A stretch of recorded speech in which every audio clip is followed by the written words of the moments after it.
The weeks rolled into months, and little Sugar didn't just grow up. She became the undisputed queen of the Three Brothers General Store. Her job wasn't chasing mice. Oh no, she was far too elegant for such common labor. Instead, she became the store's silent sentinel. She'd spend her days perched high on the dusty wooden shelves, her piercing blue eyes watching every single local who walked through that old creaky door. It was almost like she could see right into their souls. If a traveler from Bull Shoals happened to wander in with a dishonest heart or a shifty look, Sugar would let out this low, deep growl. It was a sound that vibrated through the whole store, sounding more like a mountain lion than a tiny cat. Rosemary, the store owner, would just look up from her ledger, tighten her grip on her coffee mug, and give the stranger a hard, knowing stare. "The cat don't like your vibe, mister," she'd say, her voice calm but firm. "State your business and move along." And you know what? They always did. Sugar's judgment was law in that store. The locals knew it. They'd nod to her on their way in, a sign of respect for the tiny guardian on the shelf. They'd say things like, "Mornin', Sugar? Keepin' the peace?"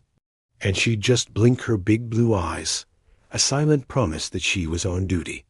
But it was at night, when the Ozark wind howled through the gaps in the old log walls, that the real magic happened. That's when you really understood that Sugar was more than just a cat. One evening, a thick, unnatural fog rolled up from Bull Shoals Lake. It was the kind of fog that swallows everything, blotting out the road to the Missouri line and making the world feel small and isolated. Inside the store, the fire in the big cast-iron stove suddenly sputtered and turned a strange, shimmering blue. The air got heavy, thick with a feeling you couldn't quite name. Old Tom Brown, a mountain of a man who'd lived in these hills his whole life, stood up so fast his head nearly touched the rafters. His shaggy beard bristled with unease. "Something's out there, Rosemary," Tom rumbled, his voice low and serious. His giant hands, calloused from a lifetime of hard work, reached for his heavy walking stick that leaned against the counter. "Something that doesn't belong in these hills." The regulars who were gathered around the stove all went quiet, their eyes wide, listening to the silence outside. But Sugar, she didn't hide, not for a second. In one fluid, graceful leap, she launched herself from the top shelf and landed silently on Tom's broad shoulder. Her fur stood straight up on end, and in the dim, flickering light from the blue fire, her eyes seemed to glow with an otherworldly intensity. She wasn't looking toward the front door, where you'd expect a threat to come from. No, her gaze was fixed, locked onto the dark shapes of the Three Brothers Mountains to the northwest. And then it started. A heavy, rhythmic thump-thump-thump from under the floorboards. It wasn't exactly a sound you could hear with your ears. It was a feeling, a deep vibration that you felt in your bones, in your teeth.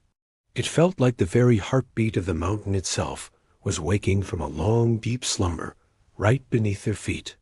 Everyone in the store froze, their breath caught in their throats. The only movement was the shimmering blue fire and the steady, intense glow in Sugar's watchful eyes. The silent sentinel was on high alert, because whatever was coming, it wasn't from our world. Thank you so much for joining me for this chapter. If you're as captivated by Sugar's story as I am, be sure to hit that subscribe button and turn on notifications. You won't want to miss what happens next. See you in the next video.